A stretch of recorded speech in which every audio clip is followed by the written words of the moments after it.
Hey folks, you're listening to episode 28 of the Deeply Devoted Podcast, a ministry of the E-Free Church of Bemidji, Minnesota. My name is Eric Nygren. I'm one of the pastors on staff here at E-Free Bemidji. And today on the podcast, we are continuing to talk about church membership. Now, last week I walked through a lot of the material that is presented in our church's membership handbook. And so in part one of these two-part episodes, I covered really the purpose or the why of church membership. And now I want to move into the process and the practice of church membership. I want to talk about the how and the so what behind joining a local church. Now, to help me cover these topics, I've invited Mark Carlson to be my guest on the episode today. Mark currently serves on our elder board, and so we're going to take it away. Mark, welcome to the podcast. Cool. Thanks, Eric. It's fun to be here. Yeah, I had you on my list a while ago to eventually get you on an episode. So, and some of our folks know who you are as someone on our elder board and a former elder board chair, and you've served on a lot of things. I suppose people have seen you at a meeting and things like that, but there may be a bunch of people that don't know who you are. Probably. Okay. Yeah. It's a big church. It's big. So I want to start maybe, Mark, and just kind of get into it. Let's just kind of get to know you a little bit. That's one of the purposes of this podcast, is to get to know some of the folks in our church family. Mark, would you just kind of take a minute and introduce yourself, maybe even talk a little bit about how you came to E-Free Bemidji, and as we're talking about church membership, what made you decide to become a member here? Yeah, so I am married. My wife, Michelle, and I came to Bemidji in 2006, and we actually came to Bemidji once before that. We lived here in 2001 for about 10 months, and that's actually the first time that we engaged with the Free Church. We kind of connected with some people here. We had some friends here, and it just felt like a really easy fit. We didn't even really do much church shopping because we walked in the door and said, yeah, this feels good. So we hung out here and we're enjoying the ministry here for 2001, first part of 2002, and then I had to go back to the Twin Cities and finish my training. But when we were done there in 2006, we came back to Bemidji for work, and we brought our young family, all four of our kids at that time, and it's been a quick 18 years. It's funny how it flies by, isn't it? Yeah, for sure. Yeah. Why we decided to become members,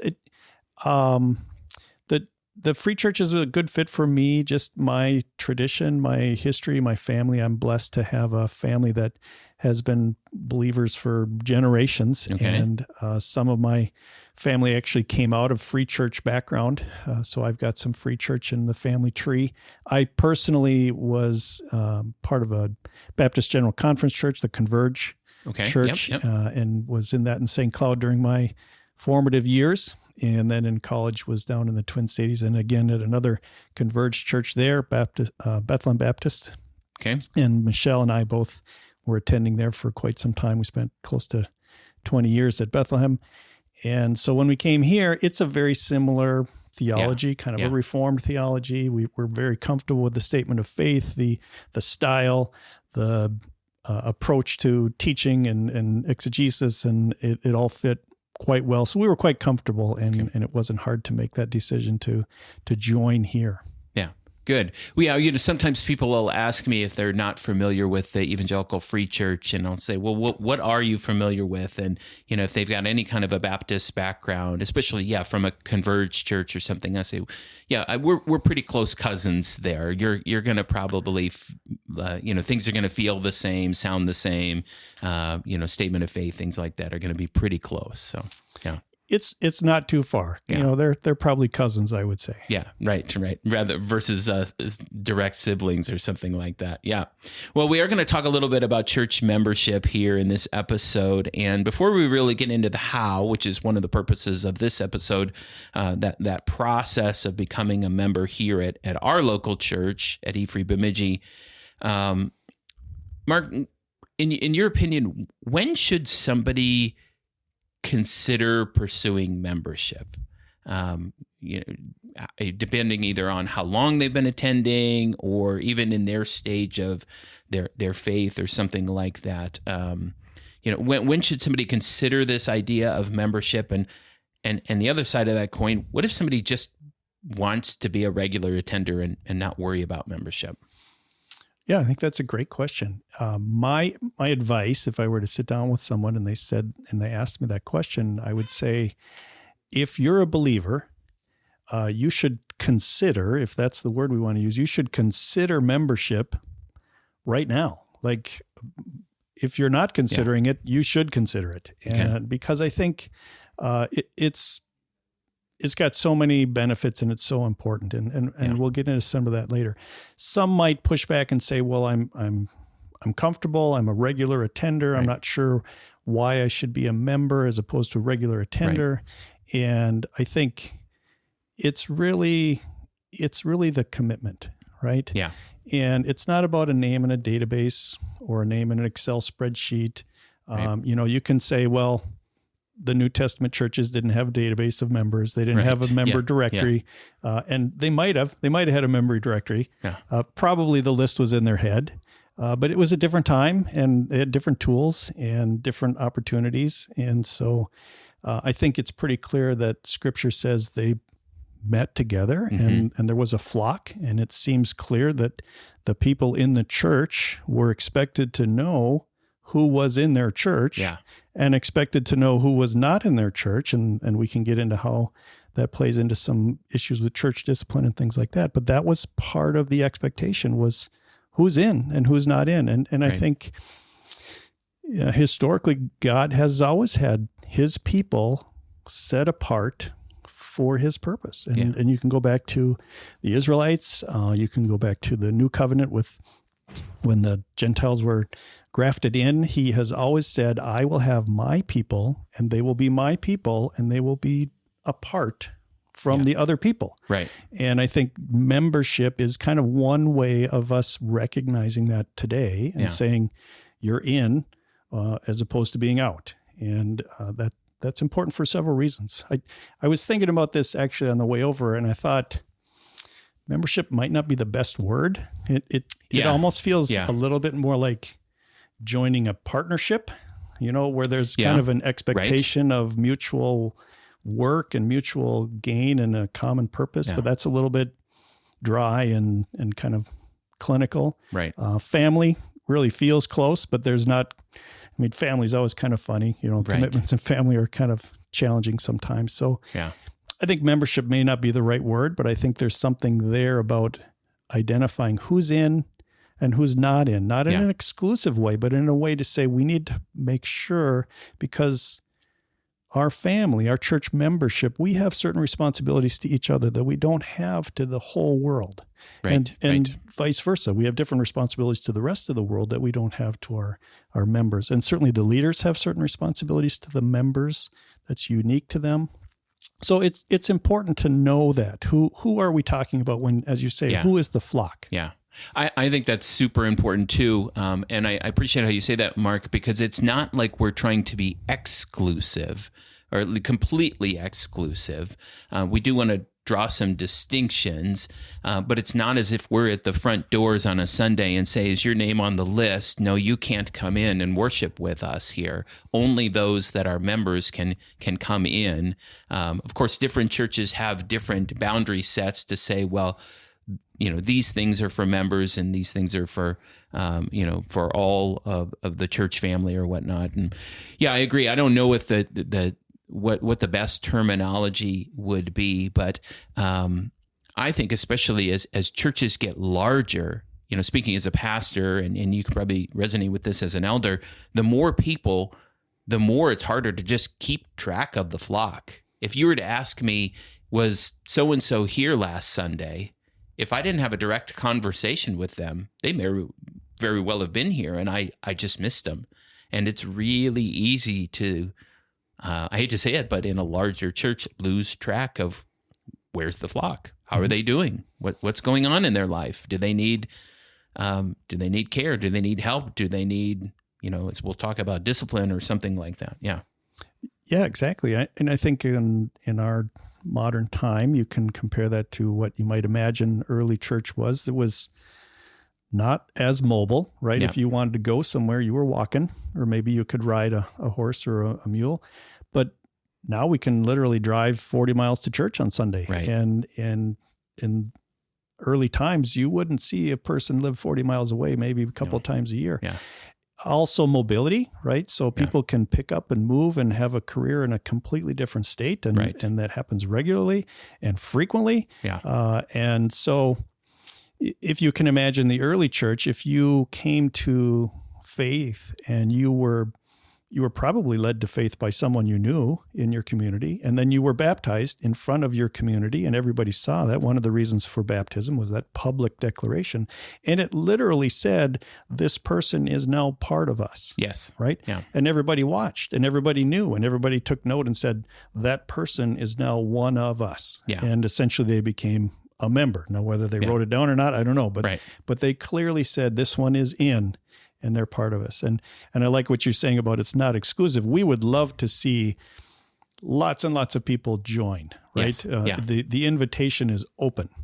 So it's not a exclusive membership, but it is a defined membership. Right. There's a clear who are we as opposed to who are they. Yeah.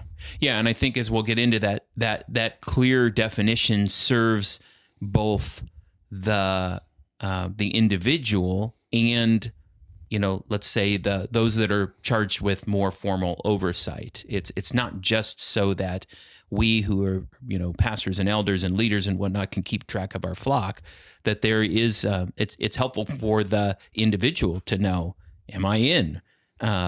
And we'll talk a little bit about that here. But one of the things that I've thought about over the years too is, so you mentioned earlier, if you're thinking about membership, why not today? And so let's say hypothetically you're a freshman at BSU or at Oak Hills or St. Cloud State or the U in the cities or something like that.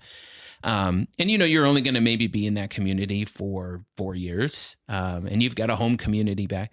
Should you become a member at the church? If you're a BSU student, should you become a member at E-Free Bemidji, even if home is Duluth or something like that? So I actually had this discussion with some of the crew guys just a week ago, and we talked about that. And before I even knew you were going to ask that question, and my answer today would be different than what I would have told you 30 years ago. Okay. And today I would say you should think about it. Yeah. If you plan to be in this community for 4 years, you should find a church. And we say you should plug in. Lots of people say you should plug in to a church. Yeah. What I think that means is join the church. Be a part of it. Make your commitment to that church and have them commit to you for that time. Yeah. Because why not? It isn't. Yeah. It's not a marriage, right? It's not something that's lifelong. Right. But it is a commitment, and it has meaning, and it has value to you, and it has value to your church. And I think the way I view church now is if you're going about your spiritual faith growth journey on your own, you're missing out. You're missing out. You're missing something that could be there that could help you. And I know when I was a young believer in college, I needed it, right? I needed the church. I needed them to help me. And I confess, I didn't join the church when I was a student, but I think if I'd have gone back to my 18-year-old Mark, I would have said, Mark, just join. Just become a member. Yeah. No, that's different. Some churches might actually say, well, we think it'd be helpful to not have you as a member. And I don't think it's biblical that you have to join as a student. Right. And certainly if you are expecting, I'm here for one term and then I'm going somewhere else, I understand there's a certain amount of process involved, and that can be a little bit overwhelming. And the church that I was involved with, it was literally like a 6-month process because you had to wait for the class that came around twice a year, and then you had to go. So it was a little bit onerous, and I would criticize them for that. But I don't think it hurts to think about it. Yeah. And I would also say, let's say it is one of those really long processes, and it's just not feasible because you're not going to be around. Right. It would be helpful for you to still say, I'm committing to this church. They're effectively going to be my church, and I'm going to act as a member of their body. And it's not official, but I'm going to do my part. Yeah. And I think that can be really helpful. Yeah, I think that's good. And I think that there is something, especially I think about my student days, and there is a desire to kind of gravitate toward a community, which is why I think students gravitate toward campus ministries and things like that, because they don't want to do their faith on their own. They want to find some like-minded believers. But I think sometimes the campus ministries are great, but they're not a substitute for the local church. And so if there is a healthy local church in your community, do both. And yes, as a full-time student, we wouldn't have an expectation that they would, serve on a committee and, lead a life group and all this kind of thing necessarily. They're full-time. Just come and be blessed. But maybe use your gifts. Maybe sing on a worship team or in the choir or do something like that while you're a student. Yeah. Absolutely. And you could also, consider that student who maybe grew up here and perhaps they decided to stay in the community when they were attending training at school and they intend to stay here. Well, if that's the case, then why wait? What are you waiting for? Then if this really is expected to be your home for the foreseeable future, right, we need you. Yeah. And we've got committees and we've got places that we need to plug you in. Yeah. We'll help you identify your spiritual gifts and exercise them in a way that blesses you and blesses the church body as well. Yeah. So let's just kind of talk a little bit more about the process here at our church. I realize that even within different E-Free churches, maybe the process is longer or shorter or more formal or more informal. But here at our church, whether somebody completes our membership class or, substitutes with this two-part podcast episode, if they're going to pursue membership, then the next step would be we would invite them to fill out this membership application. It's just a a double-sided sheet. It's not real long, and so not even a ton of space to write a lot of stuff. And we have some of these questions, and I don't think we have the time to go through all of them, but these are some of the questions that appear on the application. How long have you been attending E-Free Bemidji? What brought you here? Were you previously a member or regular attender of another church? And we say, if yes, which church? Describe how you came to know Jesus as your Lord and Savior. We ask, have you been baptized? Share a little bit about why you are choosing to pursue church membership at this time. Give them an opportunity to ask any questions or express any concerns about our statement of faith or maybe some of the church practices. We do have a spot there to say, hey, are there any areas of ministry you might be interested in serving? And then the reverse, are there specific ways that we as a church can serve you? Now, again, I don't think we want to go through all of those here in detail, Mark, but so why ask all those questions? Why do we put people through that rigmarole of thinking through these questions? Why might that be helpful for a prospective member to consider some of those things? Yeah, well, I think some biographical information is just useful because we want to connect with people. We want to find out who they are, where are they coming from, and that is often informative and helps make connections. And so I think that's really helpful. And certainly that first step for the elders or whoever to kind of find out who you are is these are some of the things you want to know. And who are you and where are you coming from and what are you thinking? And I think it's helpful for prospective members to consider some of these things because it does reveal to them a little bit about what's important to our church. And I think that's helpful for them to know these are things that we think about and we want you to think about. And so example, what about our statement of faith? Have you read it? Are you familiar with it? Do you have any questions about it? Are these issues that you don't understand? Should we talk about it? And is there some clarification? Or are there challenges where you feel like we need to have a little more discussion about it? And how are you going to serve? How would you like to serve? How do you feel equipped to serve? And what do you feel are some of your needs or expectations, right? Because I think that's revealing about you and can help us to decide, is this a good match? And almost always is, but are there certain challenges that we need to be aware of, or the elders should be aware of in order to try to help you be part of the church? I mean, that's part of our job, is to welcome people into the flock, and not everybody comes looking the same way and feeling the same way and working the same way. Exactly. And so if there's special needs or concerns, then we should know about that, physical needs, or, even people who say have had really terrible church experiences in the past. That can be a whole different challenge, and we should know to try to be sensitive to that and try to help people work through that. Yeah.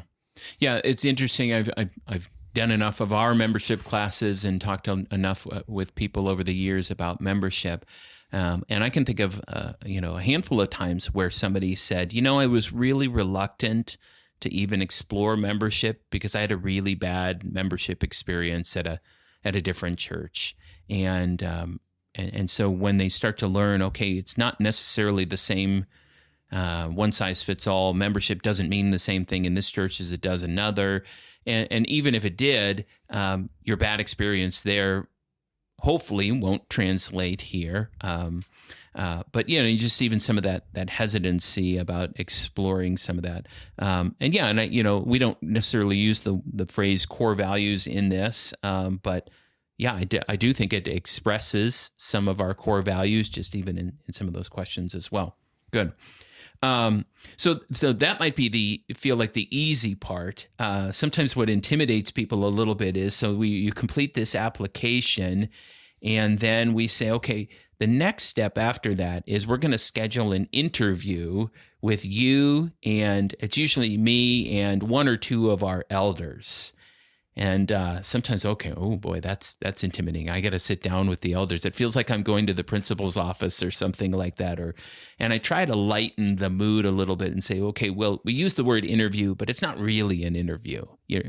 Those kinds of things. But so, Mark, can you help us understand? Well, what's the purpose of the interview step?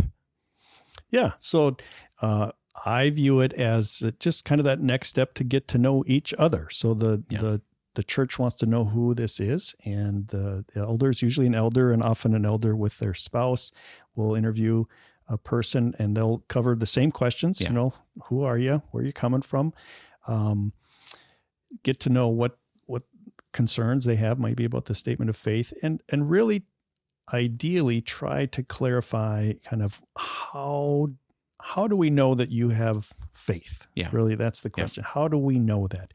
And sometimes it's a challenging question. I think we can talk about it a little bit more. But that interview, it's really closer to one-on-one than a big panel. I'm picturing Eric's ordination process. So he had to that was a little more intimidating. Yeah, he had to sit in front of a dozen stern-looking smart people and get grilled for a few hours. Yeah. It is not like that. No. It is a casual conversation. Thank goodness, yeah. And in my experience, the elders want to bring you in to the fold. Yeah. That's the purpose. Like, we want you to come in. Yeah. And so we're looking for a way to help you join.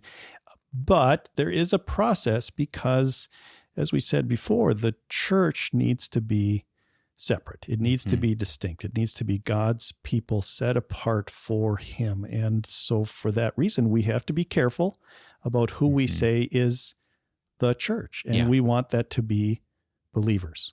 Yeah. And that's really the fundamental criteria. Are you a believer in Jesus Christ? Right. And many people can say that clearly. Some people have a hard time explaining that because their experience is harder to put into simple phrases. And so it might be a conversation that takes more than just a statement. But the elders try to help them sort that out. Right. And that's their goal, is to kind of help them figure that out. Sometimes it's just not clear. And there are certainly people who they're not sure if they're believers. They think they might be believers. And so you have to kind of work through that and decide, is this a true faith, or is this someone we need to kind of help kind of understand more about faith? And maybe this is an opportunity to do that. Yeah. Yeah. If there's a part of the whole membership process where we would say, there's a little bit of exclusivity to it, it might be in this part. And it's not necessarily to keep, the bad people out. But I think, as you've said, do folks rightly understand the gospel? and not even just as a theological concept, but, as we say, if you don't rightly understand who Christ is and what he's done and the nature of the gospel, there are eternal consequences to that. And so because we care about people, we want to make sure that people understand this. And I think this can be a challenging thing sometimes. So in this interview, we'll ask people to share their testimony a little bit. And, that's a little bit of a churchy word. We've had some podcasts here where people from our church family have shared their testimony, their story of faith. And you've kind of alluded a little bit to that, Mark, about why that might be an important step. But maybe help us think through, what is the difference between, boy, I just have a hard time putting my story into words, and when we as elders and pastors discern, boy, I don't know that this person rightly understands what does it mean to have faith in Christ. Does that make sense? Yeah, and I think that's an excellent reason for this interview, to have that conversation, because we want all the bad people. You said not keep the bad people out. Right. We're all kind of sinners, and so we don't exclude any sinners, because all sinners are welcome. Yeah. But we want it to be sinners who are believers, sinners who have faith. And what does that mean? Again, people use different words. They've got different stories. Some people had a very specific moment where the Holy Spirit was working in them, and they can tell you exactly what happened, and the shoes they were wearing, and the color of their socks, and where they were, and exactly what they felt and who they told. And other people will talk about a couple of different experiences where they said a prayer, and then they had another experience where they felt a little bit differently, and they talked to somebody and they kind of prayed a little bit differently. And then maybe there was another time where they really felt like the Spirit was helping them to grow substantially, and their life was really changed, but it wasn't that moment. And everybody's got their story, the testimony story, as you say.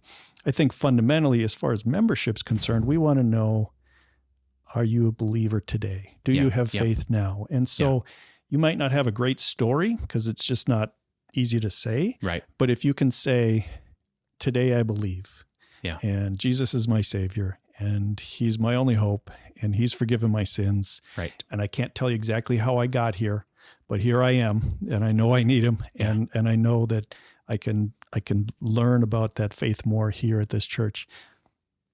That's all I need to hear. Yeah. I mean, and we can talk about, is there fruit to demonstrate that if we're worried about that? But most people that can articulate, I don't know how I got here, but I have faith. Yeah. I mean, that's what we want. Yeah, that's a great way, because, I mean, we could be all over the map in terms of just how do I say this, how deep into our faith we are. Maybe we're relatively new in the faith.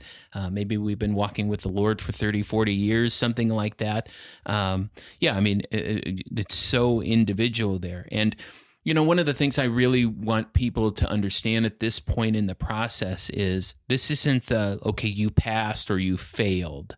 Because I think there can be a little bit of embarrassment sometime of, okay, boy, the elders seem to be indicating that there's something missing here, or they're not clear. And, okay, maybe I didn't pass the test or didn't say the right things. And I've said often in our membership class that at the end of the day, we, especially as pastors and elders, are far more concerned about your discipleship than your membership.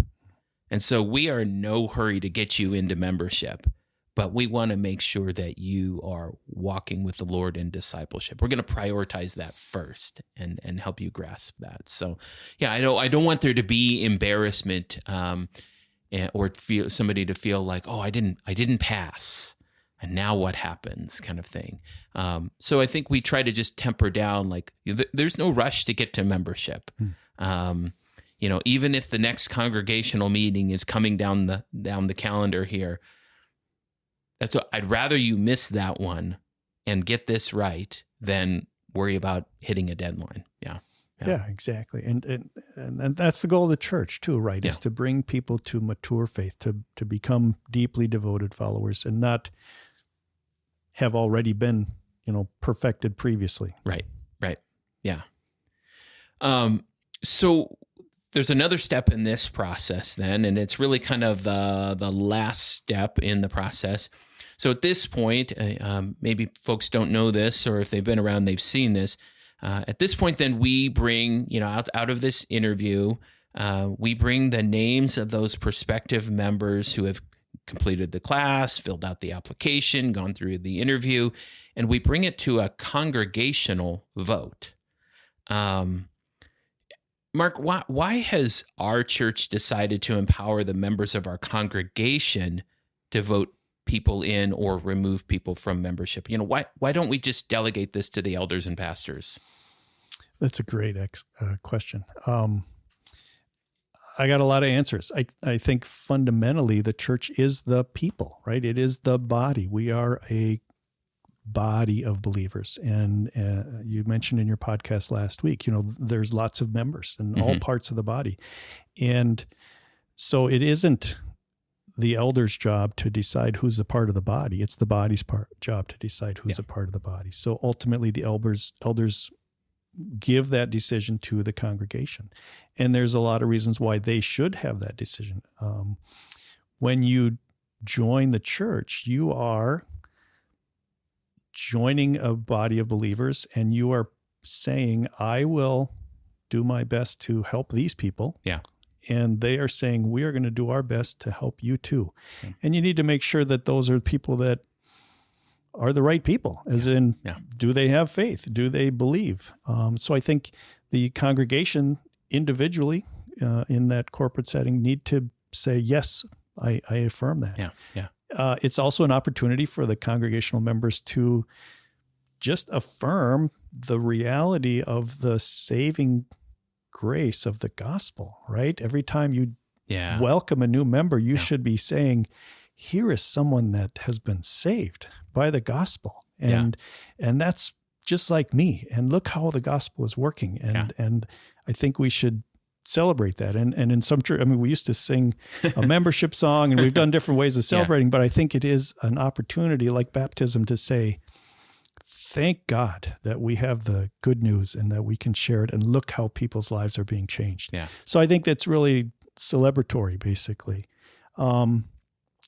There is the gatekeeping idea, right? Not that we think certain people cannot be part of the church, but it's the purpose of the church is to be set apart for God's work, and we need to be careful with that. And I would use the word careful, maybe cautious, intentional, and that's the reason for the interview. It's the reason for the whole process, because we don't want to just say, if you want to be a member, put your name and phone number on the list, and you're a member, right? Because that doesn't really set us apart anymore. Now we're not God's people, right? And we want to be God's people because we carry His name, and we want to reflect His name, and we want to be obedient to Him, and we want Him to be glorified in us. And if some people are joining the church and that's not their goal, then we're going different directions. Yeah, we're pulling in different directions. Yeah. So the church needs to kind of see that. And ultimately, the elders, there's a small group of people, right? There's 10 or 11, maybe 12 people. They don't know everybody. They have an interview. They talk to people. But sometimes members of the congregation may have other interactions and different experiences, and we want to just give that opportunity to say, as far as we can tell, this person is a believer. We think they would be helpful in the body. And someone might say, we need to have a talk because there's some things that I know that maybe you didn't know. And so maybe we pause and we look into that further. And so we rely on the whole body to help with that. Yeah. And that is kind of an interesting part of the process. I've had people often ask me in the class, well, has the congregation ever voted no, not to receive somebody into membership? And I've said, look, in my time, I can't remember a time where there was a no, but we want to allow for the possibility for those very reasons. When we do come to a congregational meeting, myself or somebody else will get up and we'll summarize these testimonies. We'll say, as far as those of us that have met with this person or this couple or these people, we're pretty confident that they have a genuine faith in Christ. We're not aware of any reason why, their lifestyle or anything like that is out of bounds with, or their doctrinal beliefs or anything like that. And so, as far as we're concerned, they've got our vote of affirmation, say as the elder board. But yes, it's not a rubber stamp. You all in the congregation now, you get to vote. But as you said, it really is not just thumbs up, thumbs down, but am I going to commit to Mark as a member of my church, and is Mark going to make a commitment to this church? And it's that kind of last step. Yeah, exactly. We do not unlike a child dedication, where we're invited to commit to helping to raise this child in faith. Yeah. And the congregational vote on a new member is a commitment to say, bring them in. We want to be alongside them and work together. Yeah. Mark, I want to tackle a couple of related questions. And again, one of the purposes of this podcast is to address some things that don't always come out easily on a Sunday morning in a sermon, or even in a Sunday school class or something like that. So a couple of things here that I think is relevant to it. So it's just a fact of life that sometimes people leave the church, and for a variety of reasons, good reasons, not so good reasons, but people will leave a local church, right? I've left local churches mostly because I've moved out of state, and it, obviously can't keep attending there or become a member. But Mark, how does somebody leave a church well? And what should they do? What should they not do when they come to that conclusion? It's time to go. Mm-hmm. So that question's a little different than when should they leave or why should they leave. Right. But if you start with the idea that this person is leaving, and we'll, for the sake of the discussion, assume that it's a good reason. Right. I think when someone leaves a church, they just need to be aware and keep in mind that they are leaving one body of Christ, and hopefully, and this is one of the things I would say to leave well, is to intend to or plan to join another body of Christ, because I think that is part of leaving well, is to say, I am leaving this body and I'm joining that body, and I'm not going it on my own, because I think that would not be a way to leave well, would be to say, I'm done with this church. I'm done with all churches. I don't expect to join another ever again. Right. That is short-sighted, I think. Maybe I would try to counsel that person to say, I really think that church body participation is important for your spiritual growth. And if it's not our church, I want you to try to find another one that preaches the gospel, that can help you, because I think it's really important. So that would be the one thing, is you need to be intentional about joining another church. I think you want to also, as you're thinking about that body, you don't really want to besmirch that group, right? Yeah. This is the bride of Christ, Yeah. and we're sinners, and so we're not the most polished bride all the time. And we certainly have things that people could criticize, and I know I do, and I know our church does. I'm sure we do, but I don't think it helps God's glory to spend a lot of time and energy publicly or frequently criticizing a church for ways that you found their failings, and I'm sure they did. It doesn't mean you can't talk about it. I just think you need to be careful about how you talk about it. Talk to your friends about it, talk to your advisors and counselors about it, talk to another mature believer about it. You got to work through that. But I wouldn't write, say, a letter to the editor and just, tear a church apart because of this or that. Yeah. With exception, there's too much in the world about people who are committing crimes and hurting people in churches, and those things just need to be reported. And we're not talking about that kind of thing. That's a police matter. But we're talking about kind of softer disagreements, conflicts that don't rise to that level. And how do you deal with that? I don't think you have to bury it, but I don't think you really want to parade that out as, everybody can see the dirty laundry. Yeah. Yeah, and I think it's realistic to say there can be times where there's a disagreement, maybe even a conflict, and then you have to come to that conclusion. This does get into the more of the when do I discern I should leave, but it can be, say that the church moves in a different direction, or maybe a certain teaching starts to come out that this is different from when I started here. There seems to be a drift or a change in direction. Those can be very legitimate disagreements, and you just sort of assess, okay, I don't feel like I fit here anymore. I know from our perspective, sometimes what we try to do when we become aware that somebody is leaving or has left is we do try to conduct what we kind of call an exit interview. Much like if you left a job, and it's not necessarily we're inviting someone to say, well, come and unload and tell us all the things that you didn't like about Eric's sermon and the things you're grumpy about. Although I do want to give some freedom to share, but help us to understand. Was it just because the air conditioning was too cold, or is there a more serious matter that we should be aware of? Maybe something that we should fix, we should correct, that might be important, or is it just sort of maybe a personality difference, something like that? Yeah.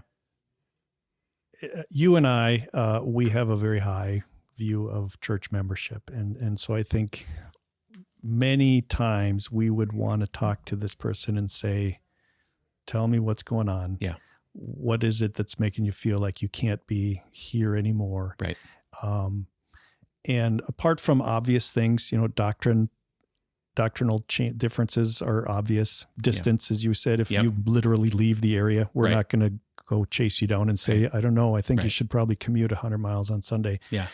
Those are obvious, but sometimes it is the feel. Like we just don't like this particular music, or we don't like the way Eric preaches, or we don't like that, we call it life groups instead of small groups, or whatever it is that's kind of grating at you, that little irritation. And there's lots of them, right? They're all over the place, and I'm sure we all have them, but those are minor, right? They're minor. And most people would recognize they're minor. They can become very hard to live with though, right? Just like that rock in your shoe. It's just hard to keep going when you got that little pebble in there. Right. And so I understand just the challenge of being part of a church regularly, frequently, as we should always be meeting frequently, but every time experiencing just that little dissonance, that just little irritation. And so I think sometimes people just need to move on because it becomes such a distraction to them. They can't grow. And I get that. And I don't think that's wrong, to recognize I can't overcome this. It's too much distraction. I have to move on. But I think there's some of those where God maybe wants to work on you a little bit. And he is, the reason it's there is because you have an opportunity for growth, and he'd like to see you overcome that and be able to be strong and mature enough to live with that, right? I mean, think of Paul's thorn. I wonder if Paul's thorn was a fellow church member that really annoyed him or something. And I think in my mind, that is one of the key things about church is we have to figure out how to get along. And we're not at all alike. We're very different, and we do really important things. Like what's more important than our faith and our view of God and Jesus? It's like the most important. And so these people who have very different ideas about very important fundamental things, we have to get together and we have to figure out how we're going to worship and how we're going to pray and how we're going to decorate and how we're going to eat and what time and where and who's going to do it. And it's just all of these decisions that have to be made that are, every one of them you got a preference on. And then we get the personal conflicts because, Eric said this one thing and I didn't feel very good. And I'm kind of hurt by that. And Mark responded this way, which was not very helpful. And that kind of hurt Eric. And then we got that going on between us. And so we have to sort that out. Yeah. So I think sometimes those issues with the church really are meant to help us grow. Yeah. And I don't like to grow that way. I get to grow a lot by how I fail, unfortunately. Yeah. But I think that is one of the reasons why we are the church, right? Yeah. And you look at the scriptures and they talk about the one another,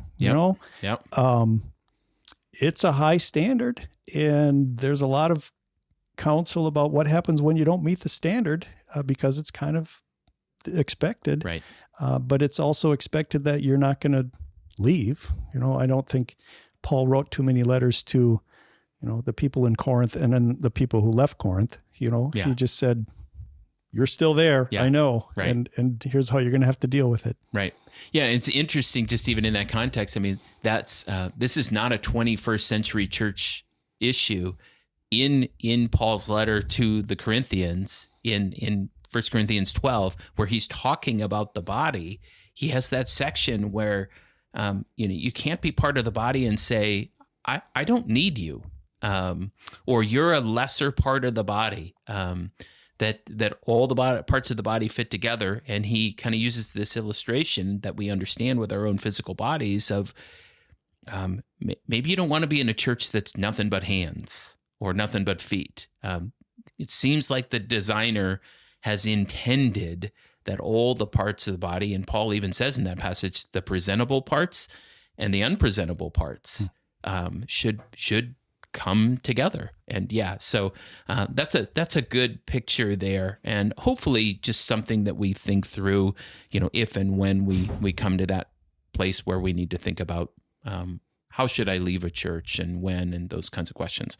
So another one though, Mark, that I think comes up, but it's sometimes hard to address, is there's a term that gets used in local churches that I think can really sound scary, and it's this idea of church discipline. And for some people it sounds like, okay, church discipline, that's when the elders start kicking people out of the church. The people that they don't want here, maybe Mark, can you give us a better understanding of what church discipline is and why is healthy church discipline necessary? Yeah, I think why, I'll answer that first. It goes back to what is the church? The church is God's people set apart for his purpose. Yeah. And if we discover that someone in the church doesn't appear to be one of God's people, we are instructed not to let that go on. Yeah. We have to do something, and because it'll affect the church. It is, I would say, first of all, it's infrequent that people will go through the whole process of church discipline from Matthew 18, right, for example. It's infrequent, fortunately, and yet Jesus thought it was necessary. And I've heard people say, well, we're taught not to judge. Don't judge people, right? And Jesus told us, don't judge people. And I say that's true. And also Jesus said in Matthew 18, here's what you should do when people do the wrong thing. Yeah. And here's the process. Interesting in Matthew 18, he doesn't start with the elders, right? Yeah. He doesn't say if someone has sinned, send them to the elders. Right. What he says is, you're his brother, you're his sister, or her sister, go to them and confront them. Yeah. This is the church. Yeah. This is the purpose and that's why we are congregational. Like ultimately it's feet on the ground, people one-on-one saying, hey, I know you. This doesn't look good. This isn't the faith that I think you should have. I'm concerned there's some sin here, and I don't want you to continue down that path. And then they say, well, if that doesn't work, then you should bring another, and then you should bring it to the elders and ultimately to the congregation. Yeah. And again, fortunately, it's rare that it has to go that far. Right. And it sounds scary because I will tell you, I did not want to come under discipline, but I honestly love this idea. And I love it for a selfish reason, because I know if Mark starts to go off the track, and Mark starts to pursue sin and doesn't want to turn around, my brother Eric is going to risk our friendship, and he's going to come after me, and he's going to confront me, and he's going to say, Mark, you cannot continue in this path. Yeah, right. And he might save my life. And if he can't, the elders will come and do that. And if they can't, the whole congregation will come to Mark and say, Mark, we're asking you to stop. Yeah. And that vote to say we're going to exclude you is not we hate you, we cast you off. Right. But it's meant to say, and this is what Jesus' point was, it's meant to say this is wrong, and we stand together in saying this is wrong. You have to listen. This is so important. And it's meant to bring people back to faith. And I treasure that. To me, that's like it's so important. And I look at my elders and I say, thank God for these guys, because I know they would chase me down if they needed to. And I need that, because I don't know. I could go off the rails tomorrow, and I need them to be there for me. Yeah. It depends on the rapport I have with somebody, in a membership class or something like that. But if the question comes up, well, what's the benefit of church membership? Sometimes jokingly, but somewhat seriously, I'll say, well, the greatest benefit is that your church will discipline you when you go off the rails. And, sometimes there's a little bit of shock there, but I think that's exactly right. And I do think we think of the worst case scenarios or the kind of more egregious examples of sin, but it can be as simple as, boy, I just haven't seen you for 3 weeks.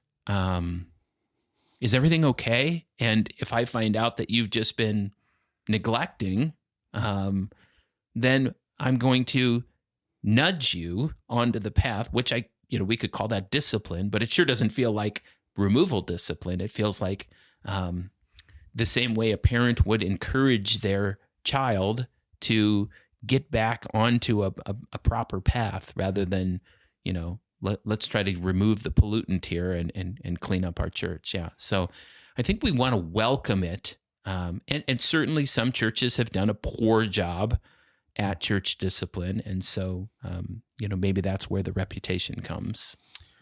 Yeah, for sure. It has to be done carefully. And especially if you get to that stage where the elders are talking about whether to bring it to the congregation, and just the way that it's brought has to be done carefully.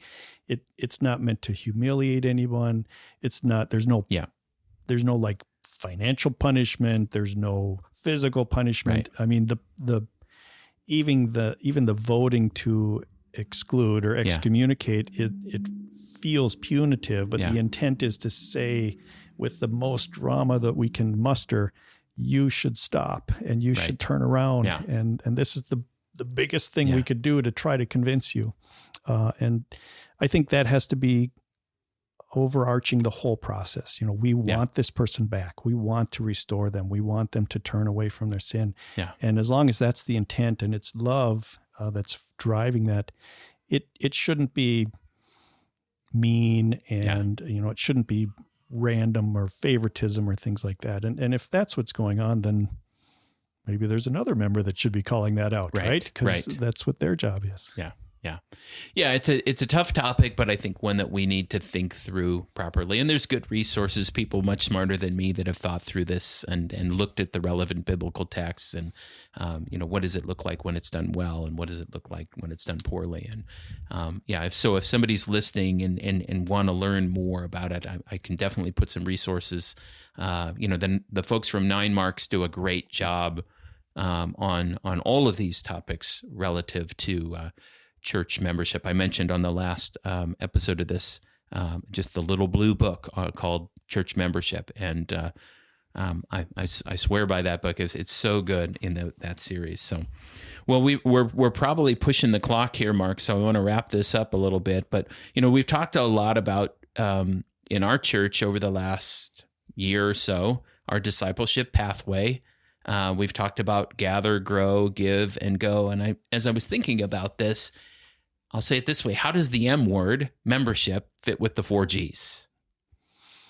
Yeah, I think it feels a little bit trite, but it really fits in all of them, I think, right? The gather seems self-explanatory. We need to gather because we're called to do this together, and we need to be together frequently. And there's something special about worshiping together. There's something special about praying together, about just communing together and fellowshipping, sharing, the baptisms and sharing the testimonies. And we need that. We're built to need that. Grow, again, I think God has designed it so that the church is one of the tools that you need to have in your life to grow. And some of that's one of the areas where you primarily may use your gifts. That's one of the areas where you will be ministered to and you'll be taught, hopefully. Yeah. And it's one of the areas where you'll be tested a little bit and you have a little growth to do because of that. And I know that's been my experience, and God has said, Mark, and I mean, it's a catchphrase. You will never get a perfect church. Nope. You will get the church that you deserve, which is not the church you want, but the church you need, or something like that. It's the one you need or the one you deserve, and that means it's not going to be perfect, and that's because you're in it. So that's part of the problem. And you need to grow too. And one of the ways that I grow is I get to encounter and do church with people who are also in need and need to grow. And so we have to help each other sometimes through difficult times. So I think grow is crucial. Give.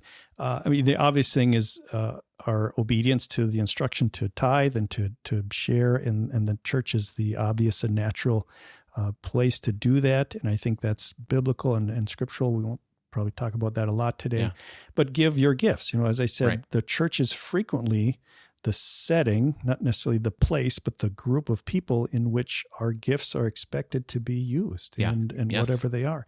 And often a place where you can discover your gifts and people can help you find those and use them and plug them in. It's also where people need to use their gifts for you, right? So if there are no other members, Mark's gifts go unused and Eric's gifts go unused. Right. So you need to be there so that I can use my gifts also. And it's the body, right? It's the body.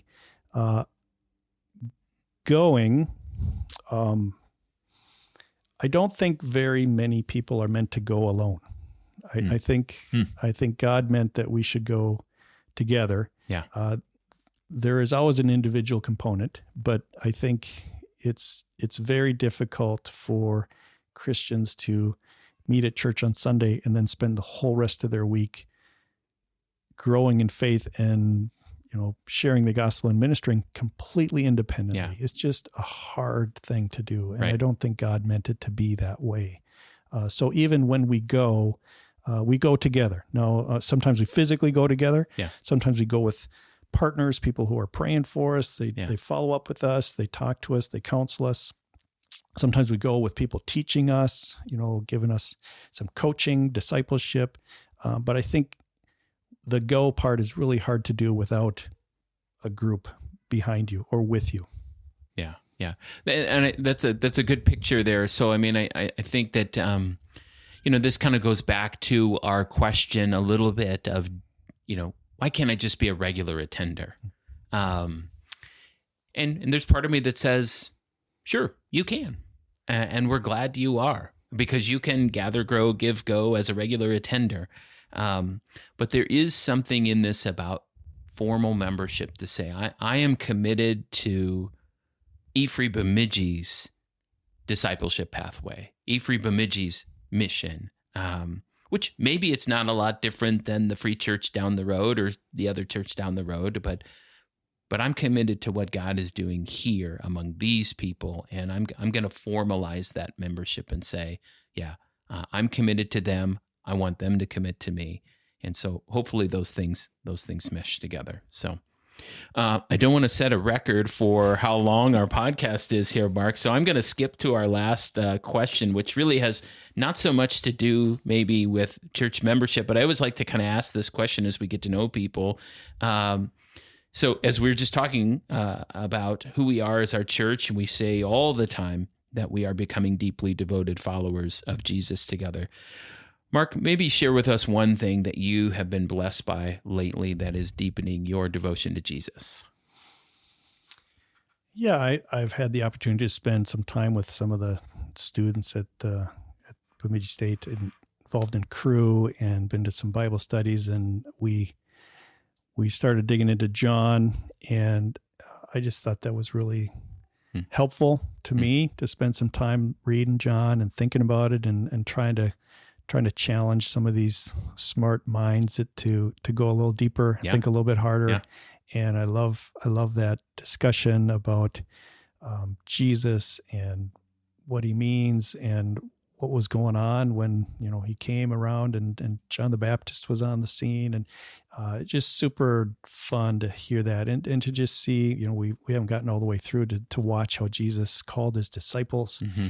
And I just think that's helpful to me to look at it, from that fresh perspective, having to lead a discussion. I just think that's super cool. I'll give an example. I think it was Philip went to Nathaniel and said, "You got to come meet Jesus." And Nathaniel's like, "What do you mean? Like this guy from Nazareth that can't possibly fit the prophecies, and I don't get it where this comes in, and how is this going to fit?" Yeah. And Philip's like, "No, come see Jesus." And mm-hmm. he just didn't even try to answer the question. He's like, "No, you don't understand. Come see Jesus." Yeah, yeah. And I just thought that was a great example, because we're talking about some evangelism on campus. And, when you think about that, you're like, well, what if I don't have the answer to the hard question? Yeah. And Philip was like, "I don't have that answer right now, and I'm not even going to tell you. If I do, we're just going to go see Jesus. Yeah. Like, this is what we have to do." And I love that. He'll tell you. Yeah. Yeah. It's not about answering that question. It's about Jesus. Let's go talk to him. Yeah. So I think that was just helpful, refreshing. It's exciting to think about sharing the gospel like that, to say, yeah, that's a great question. Let's go talk about Jesus, Yeah. Good. Well, Mark, this has been fun.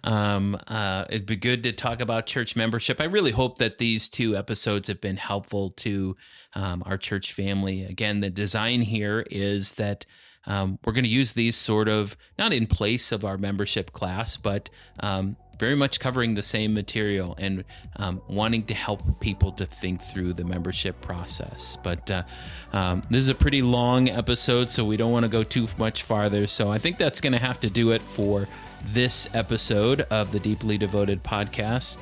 Folks, next week we are going to be resuming the podcast read-along through C.S. Lewis's Mere Christianity. We're going to be into Book 3. Just the first half of Book 3, so that's chapters 1 to 6, and I hope that those of you that have been enjoying the book, reading along, that you've been blessed by that, and we're going to dig a little deeper into there. My thanks to Mark for joining me today on the podcast.